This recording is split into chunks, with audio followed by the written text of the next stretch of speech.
नमस्कार, मी पंजाब डक। आज आहे 30 जुलै 2025 आणि मी माझ्या शेतात आहे आणि या ठिकाणून आपल्या महाराष्ट्रातल्या शेतकऱ्याला अंदाज देणार आहे। 3x1 चा कापूस आहे।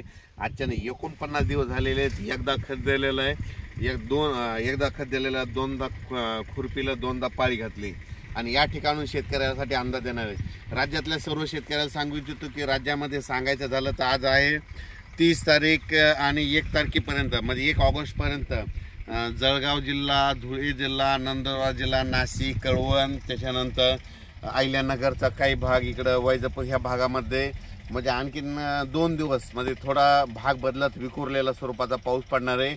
म्हणून उत्तर महाराष्ट्रातल्या शेतकऱ्यांनी हा अंदाज लक्षात घ्या। खास करून म्हणजे आज 30 जुलैपासून ते 1 ऑगस्टपर्यंत नंदुरबार, धुळे, कळवण, नाशिक, सटाणा, नंदुरबार, त्याच्यानंतर आपलं अहिल्यानगरचा काही भाग इकडला म्हणजे उत्तरेकडला, आणि त्याच्यानंतर बुलढाणा जिल्हा, अकोला, परतवाडा ह्या पट्ट्यामध्ये MP बॉर्डरचा म्हणजे अमरावती ह्या पट्ट्यामध्ये आणखीन 2 दिवस म्हणजे थोडं पावसाचं वातावरण राहणार आहे। सर्व दूर नाही पडणार पण भाग बदलत पडणार आहे, म्हणून हा अंदाज लक्षात। पण राज्यात सांगायचं झालं तर पूर्व विदर्भ आणि पश्चिम विदर्भ, त्याच्यानंतर आपण काय करू, मराठवाड्यामध्ये परभणी जिल्हा, हिंगोली जिल्हा, लातूर जिल्हा, नांदेड जिल्हा, वाशिम, त्याच्यानंतर बीड जिल्हा, धाराशिव जिल्हा, सोलापूर जिल्हा या भागामध्ये आणखीन आजच्या दिवस थोडं वातावरण राहणार आहे। मात्र 1 तारखेला मात्र मराठवाड्यात ठिकठिकाणी असं चांगलं 1 ऑगस्टला सूर्यदर्शन घडणार आहे, म्हणून हा अंदाज लक्षात घ्यायचा। त्याच्यानंतर आपण वळू पश्चिम महाराष्ट्राकडे देखील आज आणि उद्याचे दिवस सरी त्या चालूच राहतील। पण 2 तारखेपासून तिकडल्यामध्ये पश्चिम महाराष्ट्राकडे 2 ऑगस्टपासून तिकडे देखील चांगलं सूर्यदर्शन होणार आहे, म्हणून डाळिंब शेतकऱ्यासाठी आनंदाची बातमी, म्हणून द्राक्ष शेतकऱ्यासाठी आनंदाची बातमी। त्याच्यानंतर काय करायचं, आपण पूर्व आणि पश्चिमी विदर्भ 6-5-11 जिल्ह्यामध्ये म्हणजे वर्धा, नागपूर, भंडारा, गोंदिया, चंद्रपूर, त्याच्यानंतर अकोला, यवतमाळ, बुलढाणा, अमरावती या भागामध्ये पूर्व आणि पश्चिम म्हणजे 6-5-11 जिल्ह्यामध्ये तिकडं आणखीन 1 तारखेपर्यंत थोडं ढगाळ वातावरण आणि तुरळक ठिकाणी पाऊस देखील असणार आहे। पण 2 तारखेला मात्र चांगलं असं सूर्यदर्शन होणार आहे। 2 तारखेपासून ते 8 ऑगस्टपर्यंत चांगलं सूर्यदर्शन घडणार आहे, म्हणून तुम्ही ती शेतीची कामे आटपा। त्याच्यानंतर कोकण म्हणजे सांगायचं झालं तर सांगली, कोल्हापूर, सोलापूर, पुणे हे कोकण पट्टीचा पाऊस मात्र त्या सरी मात्र 10-10 मिनिटाच्या 5-5 मिनिटाच्या कोकणातल्या सरी चालू राहतील, म्हणून हे लक्षात घ्या। त्याच्यानंतर कर्नाटकमध्ये बेळगाव, निपाणी त्या भागात देखील म्हणजे सरी थोड्याफार येणार आहेत, म्हणून कर्नाटकच्या शेतकऱ्यांनी हे देखील अंदाज घ्यायचा। पण राज्यात परत तुम्हाला सांगू इच्छितो की आता परत 1 ऑगस्टपासून ते 8 ऑगस्टपर्यंत काय होणार आहे, चांगलं सूर्यदर्शन होणार आहे, पावसाचा जोर कमी होणार आहे। मग पाऊस नंतर राज्यात कधी येणं, शेतकऱ्याने कधी कामं करून घेतली तर शेतकऱ्याला सांगू इच्छितो की तुम्ही काय करा, 8 ऑगस्टपर्यंत तुम्ही शेतीची कामे करा। पण 8 ऑगस्टला तुम्हाला सांगतो की पाऊस कोणत्या प्रकारे कोणत्या भागात येणार आहे। 8 ऑगस्टला तुम्हाला सांगतो कर्नाटकमध्ये बेळगाव जिल्हा, त्याच्या निपाणी तालुका, त्याच्यानंतर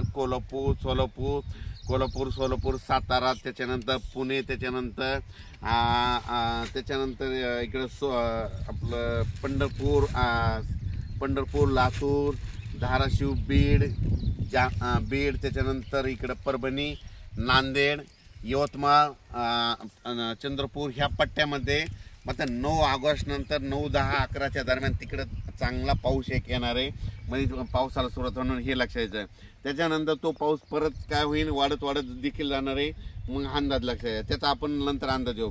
पण 9 ऑगस्टला मात्र ह्या पट्ट्यामध्ये चांगला म्हणजे काय झालं, पूर्व विदर्भामध्ये काय झालं, ह्या पूर्व विदर्भाकडे खूप पाऊस पडला, मग इकडला पट्टा राहिला होता। तर आता निसर्ग आता काय होणार आहे म्हणजे ह्या इकडल्या पट्ट्याकडे 9 ऑगस्ट नंतर कोणता परत एकदा सांगतो, कर्नाटकमध्ये बेळगाव, निपाणी तालुका, त्याच्यानंतर सातारा, सांगली, कोल्हापूर, सोलापूर, त्याच्यानंतर पुणे, त्याच्यानंतर अहिल्यानगरचा दक्षिणेचा भाग, त्याच्यानंतर सोलापूर जिल्हा पूर्ण, त्याच्यानंतर धाराशिव जिल्हा पूर्ण, लातूर जिल्हा पूर्ण, परभणी जिल्हा, त्याच्यानंतर बीड जिल्ह्यात जामखेडपर्यंत, त्याच्यानंतर इकडं नांदेड, यवतमाळ या भागामध्ये हा पाऊस येणार आहे 9 ऑगस्ट नंतर, म्हणून हे अंदाज लक्षात येतात. अचानक वातावरणात बदल झाला तर लगेच एक मेसेज दिला जाईल. पण राज्यात मात्र 1 तारखेपर्यंत थोडा विखुरलेल्या स्वरूपातच पाऊस येणार आहे. म्हणजे एकदम असा मोठा पडणार नाही. अर्ध्या तासाचा, 1 घंट्याचा, म्हणजे 20 मिनिटाचा, 5 मिनिटाच्या अशा सरी मात्र आणखीन 2 दिवस वातावरण राहणार आहे. जालना जिल्ह्यात देखील आज देखील बऱ्याच ठिकाणी थोडा विखुरलेल्या स्वरूपाचा पाऊस पडणार आहे. संभाजीनगरकडे विखुरलेल्या स्वरूपाचा पाऊस पडणार आहे. अहिल्यानगरकडे विखुरलेल्या स्वरूपाचा आणखीन 1 ऑगस्टपर्यंत पाऊस पडणार आहे. बुलढाणा जिल्ह्यामध्ये 1 ऑगस्टपर्यंत विखुरलेल्या स्वरूपाचा पाऊस पडणार आहे.